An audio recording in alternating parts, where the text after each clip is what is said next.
ప్రభువు నామమున మీ అందరికీ శుభాభివందనాలు తెలియపరుస్తూ ఉన్నాను. దేవుడు గతించిన వారం నుంచి ఈ క్షణం వరకు కూడా ఆయన మనల్ని కాచి కాపాడిన విధానాన్ని బట్టి దేవునికి వందనాలు తెలియపరుస్తూ ఉన్నాను. దేవుడు ఎంతగానో మనందరినీ కూడా ఆయన కృప చొప్పున మనందరినీ కూడా కాచి కాపాడుతూ మనందరినీ సజీవులుగా ఉంచుతున్నందుకు దేవునికి వందనాలు చెల్లించుకుందాం. మరి ముఖ్యంగా వాక్యము ద్వారా బలపడాలని ఈ కార్యక్రమాన్ని మేము ముందు కొనసాగిస్తూ ఉన్నాం. ఈ కార్యక్రమం ఎంతగానో బలపరుస్తుందని ఆశపడుతూ మరి ముఖ్యంగా ఎంతో నేను ప్రార్థన చేస్తూ అనేక మందికి ఉపయోగకరంగాను అనేక మంది జీవితాలను మార్చే విధానంగా ఈ కార్యక్రమం ఉండాలని ప్రార్థన చేస్తున్నాం. మరి ముఖ్యంగా మీరు ఇస్తున్న ప్రోత్సాహాన్ని బట్టి, మీరు చేస్తున్న ఫోన్ కాల్స్ని బట్టి మేము ఎంతగానో ప్రభువుని స్తుతిస్తూ మేము ఎంతగానో ప్రభువుని ఆరాధిస్తూ ఉన్నాం. ఎందుకంటే ఈ కార్యక్రమం ఒక ముఖ్య ఉద్దేశము దేవుని సువార్తను ప్రకటించాలని, అనేక మందిని బలపరచాలని. కాబట్టి మీరు చేస్తున్న ఫోన్ కాల్స్ని బట్టి ఈ కార్యక్రమం ఎంతోమందికి ఉపయోగకరంగా, ఒక మాదిరికరంగాను ఎంతోమందికి వారి జీవితాలను బాగు చేసే విధంగా ఈ కార్యక్రమం ఉందని ఎంతగానో ఆశిస్తూ ఆకాంక్షిస్తూ ఉన్నాం. మరి ముఖ్యంగా ఈ కార్యక్రమం కోసం అనేక మందికి పరిచయం చేయండి. వింటున్న వాక్యాన్ని మీరు కూడా తెలుసుకున్న విషయాన్ని అనేక మందికి ప్రకటించండి. తద్వారా దేవుని సువార్తలో మనందరం కూడా కలిసి తెలిసిన వాక్యాన్ని ఎదురులతో పంచుకున్న వారం అవుతాం. మరి ముఖ్యంగా దేవుని సువార్తను ప్రకటించే వారుగా మనలో కూడా ఒకరుగా ఉంటామని మా ఆశ. కాబట్టి మీరు కూడా వింటున్న విషయాలను, వింటున్న దేవుని వాక్యాన్ని ఇతరులతో పంచుకోవాల్సిందిగా మనవి చేస్తున్నాను. ఎందుకంటే దేవుని రాకడ అతి సమీపంగా ఉంది. దేవుని రాకడ త్వరలో రాబోతుంది. కాబట్టి ఆ రాజ్యంలో నీవు నేను ఉండాలని, మరి ముఖ్యంగా ఆ రాజ్యం కోసం అనేక మందిని సిద్ధపరిచే చిన్న ప్రయత్నం ఈ కార్యక్రమం. కాబట్టి మీరు కూడా ఈ కార్యక్రమంలో పాలుభాగస్తులు కండి, ఈ కార్యక్రమాన్ని ప్రోత్సహించండి, బలపరచమని కోరుతూ ఉన్నాను. మరి ముఖ్యంగా దైవజనులకు నా హృదయపూర్వక వందనాలు తెలియపరుస్తున్నాను. ఎందుకంటే దేవుని వాక్యాన్ని ఈ కార్యక్రమం కోసం మీ సన్నిధిలో అనౌన్స్మెంట్ చేస్తూ చూడమని మనవి చేస్తున్న విధానాన్ని బట్టి మీకు ఎంతగానో నా హృదయపూర్వక వందనాలు తెలియపరుస్తున్నాను. కాబట్టి ఈ కార్యక్రమం కోసం మీ వ్యక్తిగత జీవితాల్లో, వ్యక్తిగత ప్రార్థనలో ప్రార్థన చేయవలసిందిగా మనవి చేస్తున్నాను. వాక్య భాగంలోనికి వెళ్దాం. అందరి కళ్ళు మూసుకుని లేదా ప్రార్థన చేసుకుని వాక్య భాగంలోనికి వెళ్దాం. ప్రార్థన. పరలోకమందున మా తండ్రి, నీకు వేలాది వందనాలు స్తుతులు చెల్లించుకుంటున్నాం ప్రభువా. ఈ ఉదయకాల సమయంలో నాయన నీ దాసునిగా నేను చేస్తున్న ప్రార్థన మీరు ఆలకిస్తున్నందుకు వందనాలు తండ్రి. ఈ కార్యక్రమాన్ని ముందుకు నడిపిస్తున్నందుకు వందనాలు. మీ ఆశీర్వాదం ఆపాదించుతున్నందుకు వందనాలు తండ్రి. ఈ కార్యక్రమం టీవీ ముందు కూర్చున్న బిడ్డలను దీవించి ఆశీర్వదించండి. వారి హృదయాలతో మీరు మాట్లాడమని అడుగుతున్నాను. నీ సన్నిధి మాతో ఉంచమని అడుగుతున్నాను తండ్రి. ప్రభు, ప్రతి గృహాన్ని మీరు దర్శించమని అడుగుతున్నాను ప్రభా. ఈ కార్యక్రమం ద్వారా అనేక మంది హృదయాలు మీరు మార్చమని అడుగుతూ, నీ కాపుదల మాపాయించమని అడుగుతూ ఈ చిన్ని ప్రార్థన యేసయ్య నామమున సమర్పించుకుంటున్నాను తండ్రి. ఆమేన్. కొద్దిసేపు దేవుని వాక్యాన్ని ధ్యానం చేద్దాం. మా ఇంటి దగ్గర జరుగుతున్న మా గృహ కూడికల్లో, అంటే కుటుంబ ప్రార్థనలో మేము పాటలు పాడుతున్న సమయంలో ఒక పాట నన్ను ఎంతగానో ఆలోచింపజేసింది. ఏంటి ఆ పాట అంటే, మనందరి కీర్తనల పుస్తకాల్లో ఉంటుంది, యెహోవా నీ నామము ఎంతో బలమైనది, ఎంతో ఘనమైనది అన్న కీర్తన మనం పాడుకుంటూ ఉంటాం దేవుని సన్నిధిలో. అనేక మంది పెద్ద కీర్తన పుస్తకాల్లో ఈ పాట చాలా ప్రతి ఒక్కరూ కూడా పాడుకునే విధంగాను ఎంతోమందికి తెలిసిన కీర్తన ఇది. యెహోవా నీ నామము ఎంతో బలమైనది, ఎంతో ఘనమైనది అన్న కీర్తన. అయితే ఈ పాట పాడుతున్నప్పుడు ఆ చరణాల్లోకి మనం వెళ్తే కొన్ని ప్రాముఖ్యమైన సంగతులు మనకు కనిపిస్తూ ఉంటాయి. అయితే ఇవన్నీ కూడా నాకైతే ఈ తలంపు వస్తుంది. ఈ అంశం దానికి నేను నామకరణం చేస్తూ ఉన్నాను. ఏంటంటే నమ్మలేని విషయాలు, లేకపోతే నమ్మలేని నిజాలు. ఈ రోజుల్లో నమ్మలేని విషయాలు, నమ్మలేని నిజాలు అంటే ఈ బైబిల్లో ఇమిడి ఉన్నాయి.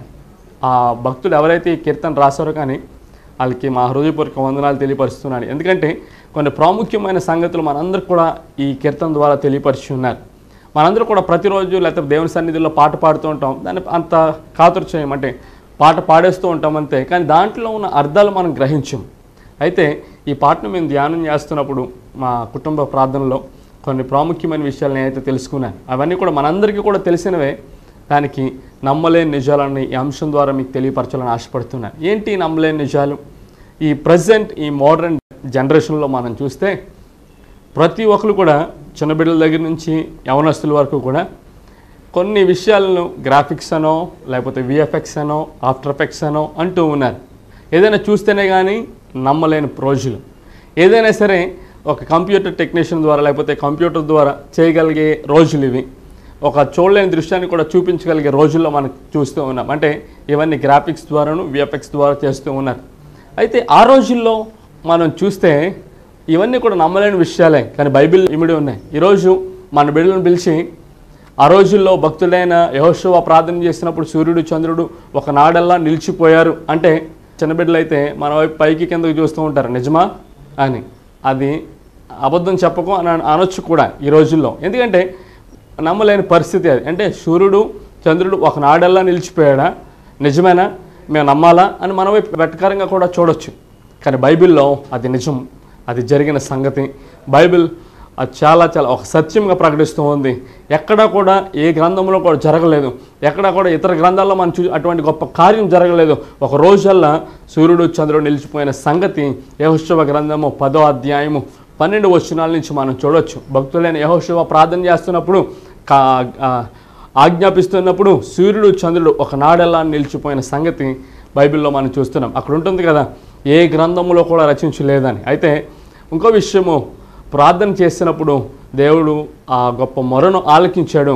తర్వాత దీని ముందే కానీ దీని తర్వాతే కానీ ఇటువంటి సంగతి ఎన్నడూ కూడా జరగలేదని వాక్యం ద్వారా మనం చూస్తూ ఉన్నాం. అయితే ఈ సంగతి సూర్యుడు చంద్రుడు నిలిచిపోయాడు అన్న సంగతి మనం మన బిడ్డలకు చెప్తే, ఈ రోజుల్లో జీవిస్తున్న వాళ్ళైతే మన బంధువులకు లేకపోతే ఎవరికైనా మనం చెప్తే నిజమా అనే ప్రశ్న వాళ్ళలో కనిపిస్తుంది. అయితే ఇది నమ్మలేని నిజం, బైబిల్లో ఉంది.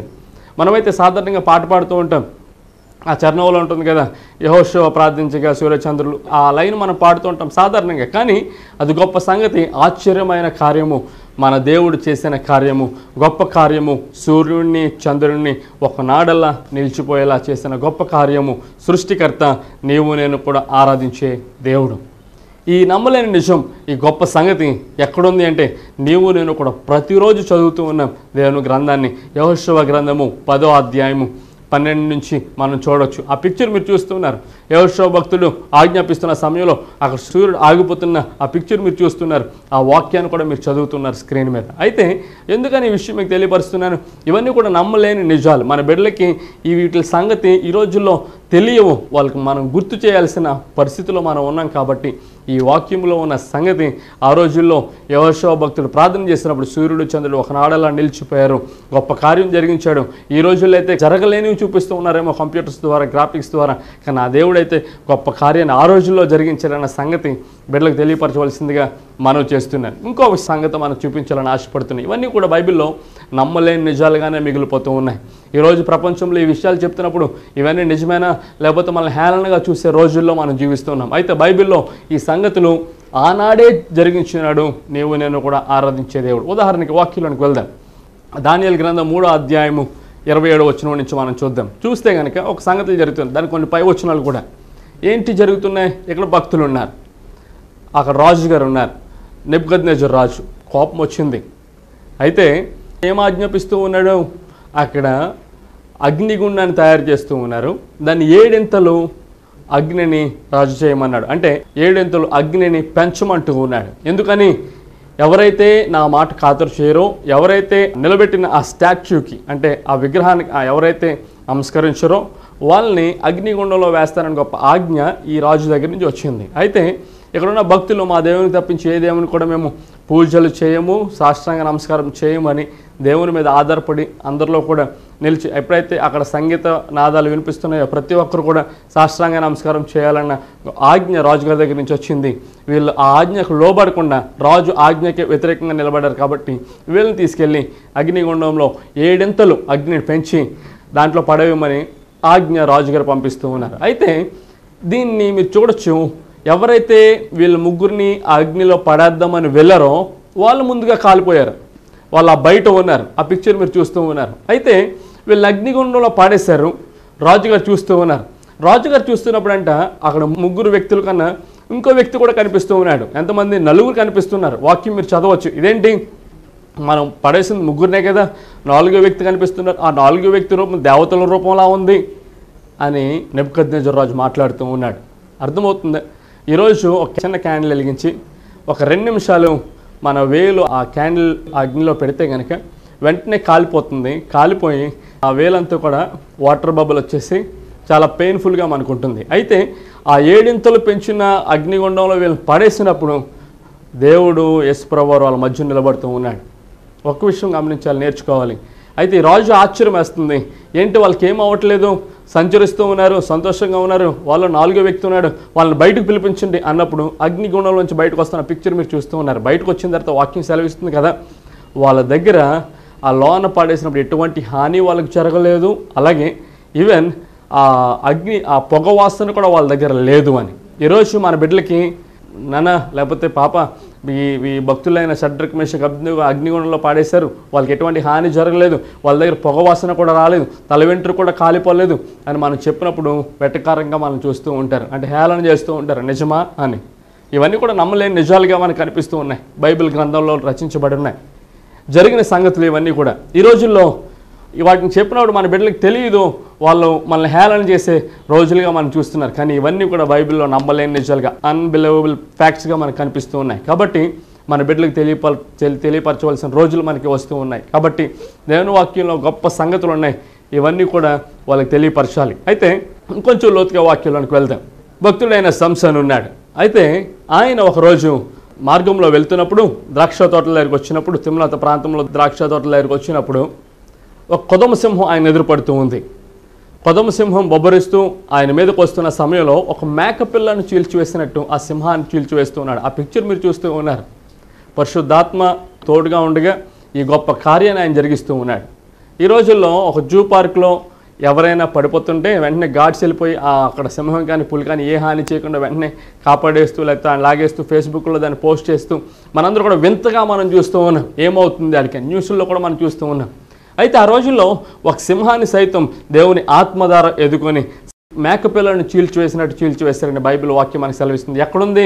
న్యాయాధిపతుల గ్రంథము 14వ అధ్యాయము 15వ వచనాల్లో మనకు వాక్యం చూడొచ్చు. న్యాయాధిపతుల గ్రంథము 14వ అధ్యాయము 5వ వచనం నుంచి చూద్దాం. అప్పుడు సంసోను తన తల్లిదండ్రులతో కూడా తిమ్నాతునకు పోయి తిమ్నాత్ ద్రాక్ష తోటల వరకు వచ్చినప్పుడు కొదమ సింహం అతన్ని ఎదుట బొబ్బరించి వచ్చాను. యెహోవా ఆత్మ అతన్ని ప్రేరేపింపగా అతని చేతిలో ఏమీ లేకపోయాను. ఒకడు మేక పిల్లను చీల్చినట్లు అతడు దాన్ని చీల్చివేశాను. వాక్యం మనకు సెలవిస్తుంది. ఈ రోజుల్లో మనం చూస్తున్నాం కదా జూ పార్కులో జరుగుతున్న సంగతులు. అయితే ఈయన చేతిలో ఏమీ కూడా లేదు, ఏమీ లేకుండానే ఒక మేక పిల్లను చీల్చినట్టు ఆ కొదమ సింహాన్ని చీల్చివేస్తున్నాడు. ఆ పిక్చర్ మీరు చూస్తూ ఉన్నారు. ఇవన్నీ కూడా నమ్మలేని నిజాలుగానే కనిపిస్తున్నాయి. ముందుగా మీకు తెలియపరిచాను, సూర్యుడు చంద్రుడు ఆగిపోతూ ఉన్నారు. రెండో విషయం మనం చూస్తూ ఉన్నాం, అగ్నిగుండంలోంచి బయటికి నడుచుకుంటూ వస్తున్నారు, వాళ్ళ దగ్గర పొగ వాసన కూడా రాలేదు. మూడో విషయం మనం చూస్తూ ఉన్నాం, ఈ భక్తుడైన సంసోను మేకపిల్లను చీల్చినట్టు చీల్చివేస్తూ ఉన్నాడు, చేతిలో ఏ ఆయుధము లేకుండా దేవుని ఆత్మ ద్వారా. అలాగే ఇంకో భక్తుడు కూడా మనకు కనిపిస్తున్నాడు, దావీదు భక్తుడు. ఏం జరుగుతుంది ఇక్కడ? ఈ దావీదు భక్తుడు కూడా అక్కడ గొల్యాత్ అనే ఒక వ్యక్తి ఉన్నాడు. అయితే వీళ్ళందరూ కూడా యుద్ధం చేయాలి. అయితే ఆయన చూసి భయపడుతూ ఉన్నారు. ఈయనైతే నేను యుద్ధం చేస్తానని ఆయనకి ఎదురెళ్తున్న సమయంలో ఈయనకి యుద్ధ సామాగ్రి అలంకరిస్తూ ఉన్నారు. అయితే ఈయన అంటున్నాడు కదా, నాకు అలవాట్లు లేవి అన్నీ కూడా. నా మందని కాస్తున్నప్పుడు ఎలుగుబంటి సింహం దగ్గర నుంచి నా మందని ఏ విధంగా కాచుకున్నానో, దేవుడు శక్తి ద్వారా ఏ విధంగా నాకు తోడుగా ఉందో, ఈయన దగ్గర యుద్ధానికి వెళ్తున్నప్పుడు దేవుని కాపుదల నాతో ఉంటాను గొప్ప మాటలు మనం వాక్యం ద్వారా మనం చూస్తూ ఉంటాం. మొదటి సమయాల గ్రంథంలో మనం చూడొచ్చు. అయితే ఎందుకని ఈ విషయాలు తెలియపరుస్తున్నానంటే, ఈ రోజుల్లో ఒక సింహాన్ని మేకపిల్ల చీల్చినట్టు చీల్చివేశారు అని చెప్తే మన బిడ్డలు మన వైపు చూసి నవ్వుతారు, సింహాన్ని ఎదుర్కొన్నాడా అని. ఎందుకంటే వాళ్ళకి తెలియవు ఇవన్నీ కూడా నమ్మలేని నిజాలుగానే బైబిల్లో మిగిలిపోతూ ఉన్నాయి. కాబట్టి ఈ రోజుల్లో ఎందుకని ఈ విషయాలు తెలియపరుస్తున్నానంటే, మన బిడ్డలకి ఇవన్నీ కూడా తెలియపరచాలి. బైబిల్లో these are the facts located in the Bible which are unbelievable. మనం కూడా నమ్మలేని ఫ్యాక్ట్స్ ఇవన్నీ కూడా, అంటే నమ్మశక్యమైన కానివి, కానీ బైబిల్లో జరిగిన గొప్ప సంగతులు, గొప్ప కార్యాలు, దేవాతి దేవుడు భక్తుల ద్వారా జరిగిస్తున్న సంగతులు మీ అందరికీ నేను తెలియపరుస్తున్నాను. ఇంకో గొప్ప కార్యం జరిగింది. ఏంటి?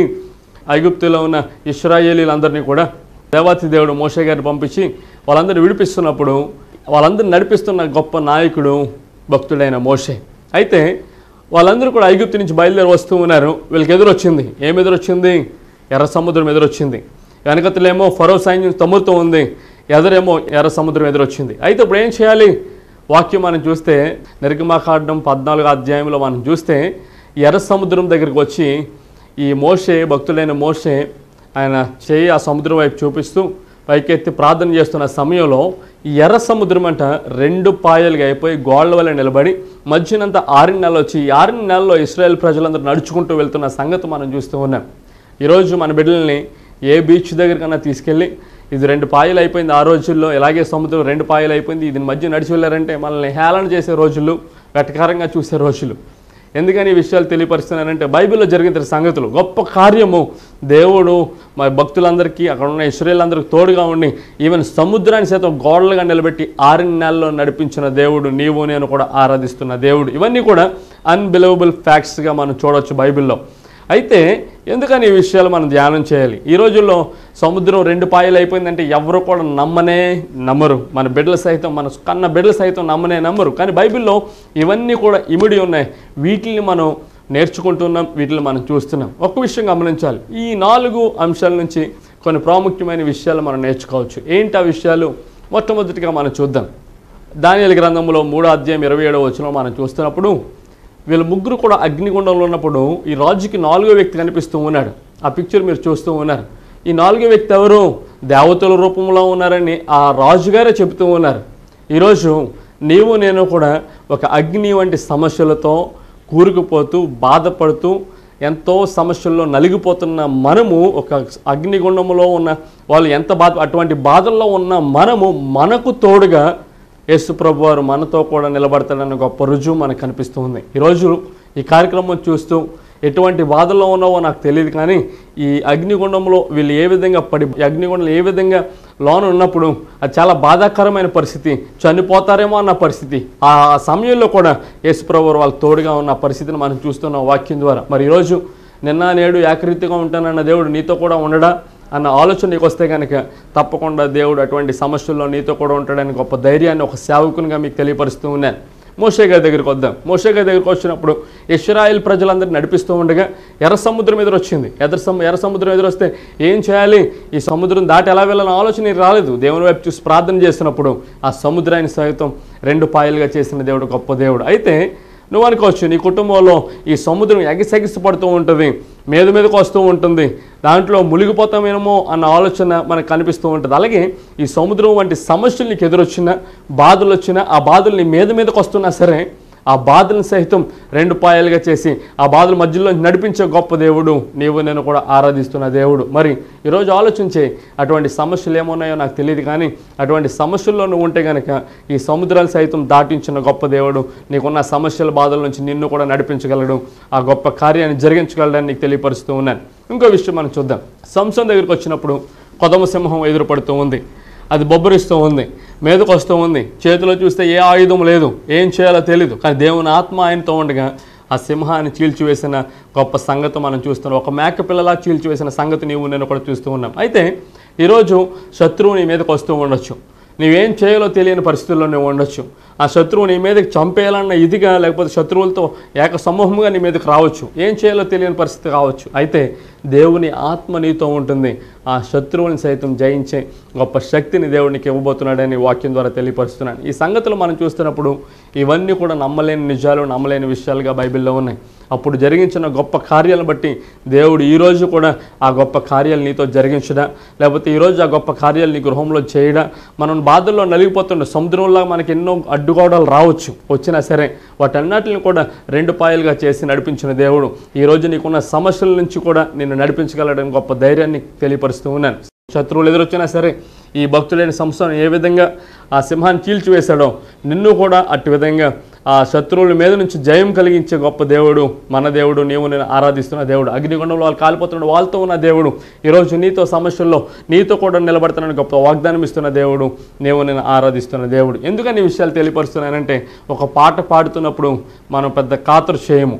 ఏం చేస్తామంటే ఆ పాటని అసాధారణంగా జస్ట్ ఏదో పాడేస్తూ ఉంటాం. అయితే ఆ పాటలో చూస్తే ఆ భక్తులు ఎవరైతే రచించారో కానీ కొన్ని భావాలతోనూ అర్థాలతోనూ రచించున్నారు. ఇవన్నీ కూడా బైబిల్లో జరిగిన గొప్ప గొప్ప సంగతులు ఈరోజు మన బిడ్డలకు కానీ ఎవరికైనా తెలియపరిస్తే కనుక నమ్మలేని విషయాలు, కానీ అది నిజమా లేకపోతే దాన్ని వెటకారంగా హేళనగా చూసే రోజుల్లో మనం జీవిస్తున్నాం. ఎందుకంటే టెక్నాలజీ పెరిగిపోతుంది, మోడర్న్గా ఎదిగిపోతూ ఉన్నారు, కానీ ఇవన్నీ కూడా బైబిల్లో జరుగుతున్నాయి. ఈ రోజుల్లో సినిమాల్లో కానీ ఏదైనా ఎక్కడైనా చూపిస్తే విఎఫ్ఎక్స్ ద్వారానో, ఆఫ్టర్ ఎఫెక్ట్స్ ద్వారానో ఇవన్నీ కూడా చేస్తూ ఉన్నారు, గ్రాఫిక్స్ ద్వారా చేస్తున్నారు. కానీ బైబిల్లో అయితే ఇవన్నీ కూడా ముందుగానే దేవుడు గొప్ప అద్భుత కార్యాలు, ఆశ్చర్య కార్యాలు భక్తుల ముందు జరిగించున్నాడు. ఇటువంటి గొప్ప కార్యాలు మన మధ్యలో కూడా జరిగించగలడని ఆశిస్తూ ఇటువంటి గొప్ప కార్యాలు నీ కుటుంబంలో కూడా చేయగలడని గొప్ప ధైర్యాన్ని ఒక సేవకునిగా మీకు తెలియపరుస్తున్నాను. కాబట్టి ఈ కార్యక్రమం చూస్తున్న నీవు మరి ముఖ్యంగా ఈ నమ్మలేని విషయాలు అనే కార్యక్రమం ద్వారా, ఈ ఎపిసోడ్ ద్వారా మీరు ఇంకా బలపడాలని, ఎటువంటి సమస్యలు మీకు ఎదురొచ్చినప్పుడు మీరు బాధపడకూడదని, దేవుడు మాతో కూడా ఉండడానికి గొప్ప ధైర్యాన్ని మీకు కలిగి ఉండాలని ఈ వాక్యాన్ని మీకు బోధిస్తూ ఉన్నాను. వినిన వాక్యాన్ని వ్యర్థంగా పోకుండా ఈ తెలుసుకున్న విషయాలు ఇతరులతో కూడా మీరు పంచుకోవాలని ఆశిస్తూ ఈ వాక్యాన్ని ముగిస్తున్నాను. ఇతరులతో కూడా మీరు పంచుకోండి, దేవుని వాక్యాన్ని ప్రకటించండి, దేవుని సువార్తలో మీరు కూడా పాల్గొనండి. దేవుని రాజ్యంలో మనందరం కలిసి ఈ గొప్ప కార్యాలను బట్టి మా దేవుడు గొప్పవాడని అనేక మందికి ప్రకటించవలసిందిగా మనం చేస్తూ ఈ వాక్యాన్ని ముగిస్తున్నాను. చిన్న ప్రార్థన చేసుకుందాం. ప్రార్థన. పరలోకమందున మా తండ్రి, నీకు వందనాలు ప్రభువా. ఈ నమ్మలేని విషయాలనే వాక్యం ద్వారా మాతో మాట్లాడేందుకు వందనాలు తండ్రి. బైబిల్లో గొప్ప కార్యాలు జరిగించావు నాయన. ఈ రోజుల్లో చాలామంది నమ్మలేరు తండ్రి. ప్రభు ఈరోజు హేళన చేసే రోజులు నాయన, కానీ వారి హృదయాలతో మీరు మాట్లాడండి. నువ్వు గొప్ప దేవుడు అని వారి ఎదుట నిరూపించుకోమని అడుగుతున్నాను తండ్రి. ప్రతి గృహాన్ని మీరు దర్శించండి ప్రభు. అనేక సమస్యలతో బాధపడుతున్నారు తండ్రి, వాటిని అన్నట్ల నుంచి విడుదల కలుగుచండి ఆయన. ఈ కార్యక్రమం ఇంకా ముందు కొనసాగించండి. ఈ ఛానల్ వారిని దీవించి ఆశీర్వదించండి. మీ ఆశీర్వాదం మెండుగా మా అందరిపైన కుమ్మరించమని అడుగుతూ, మరి ముఖ్యంగా ఈ కార్యక్రమాన్ని ప్రోత్సహిస్తున్న కుటుంబాన్ని మీరు దర్శించమని అడుగుతూ ఈ చిన్ని ప్రార్థన యేసయ్య నామమున సమర్పించుకుంటున్నాను తండ్రి. ఆమేన్. God bless you. మరొకసారి ప్రభునామం మీ అందరికీ శుభాభివందనాలు తెలియపరుస్తూ ఉన్నాను. మీ అందరి కోసం కూడా ఒక ప్రత్యేకమైన ప్రార్థన చేయాలని ఆశపడుతూ ఉన్నాను. చాలామంది కార్యక్రమం చూసేవాళ్ళు అనారోగ్యంతోనూ, బాధలతోనూ, లేకపోతే జాబులు లేక, మరి ముఖ్యంగా బిడ్డల జ్ఞానం కోసము, చదువుల కోసం ప్రార్థన చేయమని అడుగుతూ ఉంటారు. మీ అందరి కోసం కూడా ప్రత్యేక ప్రార్థన చేయాలని ఆశపడుతూ ఉన్నాను. కాబట్టి అందరు కళ్ళు మూసుకోండి. మీకు ఎటువంటి సమస్య ఉన్నప్పటికీ మీరు కూడా నాతో కలిసి ప్రార్థనలు ఏకీభవించండి. దేవుడు గొప్ప కార్యం జరిగించాలని మనందరూ కూడా కలిసి ప్రార్థన చేద్దాం. ప్రత్యేకమైన ప్రార్థన అందరు కళ్ళు మూసుకోవాల్సిందిగా మనం చేస్తున్నాను. ప్రార్థన చేసుకుందాం. ప్రార్థన. పరలోకమందున మా తండ్రి, నీకు వందనాలు ప్రభువా. ఈ కార్యక్రమం ద్వారా తండ్రి అనేకమైన కుటుంబాలను దర్శించే గొప్ప భాగ్యం నాకు ఇస్తున్నందుకు వందనాలు ప్రభువా. తండ్రి, కార్యక్రమం చూస్తున్న ప్రతి కుటుంబాన్ని మీరు దీవించి ఆశీర్వదించండి ఆయన. మీ సన్నిధి కాపుదలుగా ఉంచమని అడుగుతున్నాను తండ్రి. ఈ కార్యక్రమం చూసేవాళ్ళు అనారోగ్యంతో ఉండొచ్చు నాయన, లేకపోతే కొన్ని బాధల్లో ఉండొచ్చు, ఆర్థిక ఇబ్బందుల్లో ఉండొచ్చు తండ్రి, లేకపోతే బిడ్డల్లో అంతగా చదువుకోలేకుండా పోవచ్చు తండ్రి. మరి ముఖ్యంగా వారికి తగిన జ్ఞానాన్ని దయచేయమని అడుగుతున్నాను తండ్రి. ఎవరైతే అనారోగ్యంతో బాధపడుతున్నారో వాళ్ళు ముట్టి స్వస్థపరచండి ప్రభువా. అరికాలు మొదలుకొని నన్నెత్తి వరకు నీ గొప్ప స్వస్థత హస్తంతో వాళ్ళని ముట్టి స్వస్థపరచమని అడుగుతున్నాను తండ్రి. ఎవరైతే ఆర్థిక ఇబ్బందులు ఉన్నారో వాళ్ళ ఆర్థిక ఇబ్బందుల నుంచి విడుదల కలుగు చేయమని అడుగుతున్నాను తండ్రి. వారి గృహాల్లో శాంతి సమాధానం దయచేయమని అడుగుతున్నాను ఆయన. మరి ముఖ్యంగా తండ్రి, ఇక్కడ కార్యక్రమం చూస్తున్న వారి బిడ్డలకి తగిన జ్ఞానము, చదవడానికి జ్ఞాపశక్తి, శ్రద్ధను కలుగు చేయండి. మీ ఆశీర్వాదం ఉంచండి. ఈ కార్యక్రమం ద్వారా, నీ వాక్యం ద్వారా వారితో మాట్లాడుతున్నందుకు వందనాలు తండ్రి. ఈ కార్యక్రమం ద్వారా మనం బలపరచమని అడుగుతున్నాను. మీ ఆశీర్వాదం వారిపై ఉంచమని అడుగుతున్నాను తండ్రి. నీ కాపుదల ఉంచండి. నీ చిత్తమైతే ఇంక ఈ కార్యక్రమం ముందు కొనసాగించమని అడుగుతున్నాను ఆయన. ఇక్కడ ఎవరైతే కూర్చుని ఏ అవసరాలతో ఉన్నారో నాకు తెలియదు ప్రభా. వారి అవసరాలన్నీ మీరు తీర్చమని అడుగుతూ, మీ గొప్ప కార్యాలు, మీ ఆశ్చర్యమైన కార్యాలు వారి గృహాల్లో మీరు జరిగించమని అడుగుతూ ఈ చిన్ని ప్రార్థన యేసయ్య నామమున సమర్పించుకుంటున్నాను తండ్రి. ఆమేన్.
ప్రభునామమున మీ అందరికీ శుభాభివందనాలు తెలియపరుస్తూ ఉన్నాను. ఇప్పటి వరకు ఈ కార్యక్రమం వీక్షించిన దేవుని వాక్యం విన్న మీ అందరికీ కూడా మా హృదయపూర్వక వందనాలు తెలియపరుస్తూ ఉన్నాను. ఈ కార్యక్రమం ద్వారా మీరు బలపరచబడుతున్నారని ఆశపడుతూ ఉన్నాను. మీరు ఆశీర్వదించబడుతున్నారని ఆశపడుతూ ఉన్నాను. కాబట్టి ప్రతిసారి కూడా ఈ కార్యక్రమం చూడాలని, ఈ కార్యక్రమం కోసం అనేక మందికి పరిచయం చేయండి. మీ బంధుమిత్రులతో పంచుకోండి. ఈ కార్యక్రమం ద్వారా అనేకమైన సత్యములు వాక్యం ద్వారా మీరు తెలుసుకుంటారని నేను ఆశపడుతూ ఉన్నాను. కాబట్టి ప్రతిరోజు ప్రతి వారము ఆదివారము 9 గంటలకల్లా ఈ కార్యక్రమం చూడడానికి వేచి చూడాల్సిందిగా మనవి చేస్తూ ఉన్నాను. ఈ కార్యక్రమము గతించిన సంవత్సరం ప్రారంభించబడింది. అయితే ప్రారంభించబడిన నుంచి కూడా ఇప్పటి వరకు దేవుని యందు ముందుకు అలా కొనసాగుతూనే ఉంది. ఈ భారభరితమైన పరిచర్యలో మీరు కూడా మీ వంతు సహకారం మాకు అందించవలసిందిగా మనవి చేస్తున్నాను. ఎందుకంటే దేవుని రాకడ అతి సమీపంగా ఉంది. ఈ కార్యక్రమం యొక్క ముఖ్య ఉద్దేశం ఏంటంటే అనేక మందికి దేవుని యొక్క వాక్యాన్ని పరిచయం చేయాలని, దేవుని పరిచయం చేయాలని ఆశపడుతూ ఉన్నాం. కాబట్టి ఈ టీవీ పరిచర్య కోసం ప్రార్థన చేయండి. ఇంకా మీ ప్రాంతంలో కూడా దేవుని యొక్క వాక్యాన్ని బోధించాలని ఆశపడుతూ ఉన్నాను. దేవుని యొక్క వాక్యాన్ని బోధించడానికి మీ ప్రాంతంలో గొప్ప ఉద్యమాన్ని రగిలించడానికి ప్రార్థన చేస్తూ ఉన్నాను. తప్పకుండా మీ ప్రాంతం కూడా నేను చేరుకోవాలని ఆశపడుతున్నాను. కాబట్టి ప్రార్థన చేయండి. ఈ పరిచర్యను ఇంకా ముందు కొనసాగించే గొప్ప భాగ్యము దేవుడు మాకు కలుగు చేయాలని, దేవుని యొక్క కృప మాపై ఉంచాలని మీ వ్యక్తిగత ప్రార్థనలో ప్రార్థన చేయండి. మరి ముఖ్యంగా ఈ పరిచర్యలో మీ వంతు సహకారం అంటే ఈ ఒక్క కార్యక్రమాన్ని మీరు స్పాన్సర్ చేయడానికి మీరు ఆశపడుతున్నట్లయితే కనుక ఇక్కడ వస్తున్న అడ్రస్ను సంప్రదించండి. మా ఫోన్ నెంబర్కి ఫోన్ చేయండి. తప్పకుండా ఈ సువార్త విషయంలో మీ వంతు సహకారం చేసినట్లయితే అనేక మంది ఒక హాఫ్ అన్ అవర్లో దేవుని యొక్క వాక్యాన్ని వినటానికి, వాళ్ళ హృదయాన్ని దేవుని సమర్పించుకోవడానికి మీరు ప్రోత్సహించిన వాళ్ళు అవుతారు. ఆ కుటుంబాన్ని దేవుని చెంతకు నడిపించిన వారు అవుతారు. ఎందుకంటే ఈ భారభరితమైన పరిచర్యలో మీ వంతుకు సహకారం ఉండాలని ఆశపడుతూ ఉన్నాను. మరి ముఖ్యంగా మీకున్న సమస్యలు ఎప్పటికీ కూడా ఇబ్బందులైనా సరే, ఎటువంటి ప్రాబ్లంలు ఉన్నా సరే, ఏ సమయంలోనైనా సరే ఇక్కడ వస్తున్న ఫోన్ నెంబర్కు కాల్ చేయవలసిందిగా మనవి చేస్తున్నాను. ఎప్పుడైనా సరే మీ కాల్ని అటెండ్ చేయడానికి మేము సిద్ధంగా ఉన్నాం. మీకోసం ప్రార్థన చేయడానికి సిద్ధంగా ఉన్నాం. అలాగే మిమ్మల్ని ముఖాముఖిగా కూడా కలుసుకోవడానికి సిద్ధంగా ఉన్నాం. తప్పకుండా మీరు ఫోన్ చేసి మమ్మల్ని ఎంకరేజ్ చేయండి. మరి ముఖ్యంగా ఎప్పుడైనా సరే అర్థం కాని వాక్యంలో ఉన్నప్పటికీ, అర్థం కాని సందర్భాలు దేవుని వాక్యంలో కనిపించినప్పటికీ మాకు ఫోన్ చేసి సంప్రదించవలసిందిగా మనవి చేస్తున్నాను. మరి ముఖ్యంగా ఈ కార్యక్రమం కోసం ప్రతిరోజు మీ వ్యక్తిగత ప్రార్థనలో ప్రార్థన చేయండి. మమ్మల్ని బలపరచండి. నిత్యము మా ప్రార్థనలు మీకు కూడా ఉంటాయి. నిత్యం మీకోసం ప్రతిరోజు ప్రార్థన చేస్తుంటాం. మా కోసం కూడా ప్రార్థన చేయవలసిందిగా మనం చేస్తున్నాం. మరి ముఖ్యంగా ఇక్కడ వస్తున్న స్క్రీన్ మీద వస్తున్న ఫోన్ నెంబర్స్తో మమ్మల్ని సంప్రదించండి. ఆ అడ్రస్ నోట్ చేసుకుని ఈ కార్యక్రమం స్పాన్సర్ చేయాలని ఆశపడుతున్న వాళ్ళు మమ్మల్ని సంప్రదించవలసిందిగా మనం చేస్తూ ఈ మాటలు ముగిస్తున్నాను. దేవుడు మిమ్మల్ని, మీ కుటుంబాల్ని దేవుడు దీవించును గాక. God bless you.